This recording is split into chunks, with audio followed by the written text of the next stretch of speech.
இந்துக்கள் அல்லாத முஸ்லீம் இருக்குது. மசூதிக்குள்ளே நீ வந்து மயில் இறகை எடுத்துன்னு வர காரணம் என்ன? நான் சொல்கிறேன், அந்த மயில் இறகால் தான் நல்லாச்சு. நீ மந்திரமே எது போட்டிருந்தாலும் மயில் இறகு இல்லாத நல்லா இல்லை.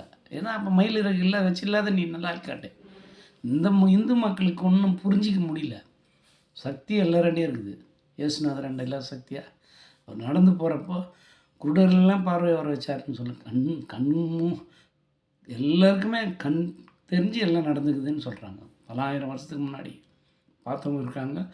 எவிடன்ஸ் இருக்குது, புக்கெல்லாம் இருக்குது, பைபிள்னு எல்லோரும் ஒத்துக்கிறோம். அவருக்கு வரலாறு இருக்குது. அதே மாதிரி அவங்க மதத்துக்கு பெருமை, இந்துக்களுக்கு இதோ பெருமையாச்சே. உன் மதத்தினுடைய ஒரு பறவையினுடைய இறகுகள் தான் முஸ்லீம்களுக்கு உதவியாக அமைஞ்சிருக்கு. அது மூலிமா தான் நல்லா இருக்குது உன்னுடைய குழந்த. அவங்களது வச்சு நல்லா இல்லை. இதை புரிஞ்சிக்கணுன்றேன். சரி, அப்போ மசூதிகள்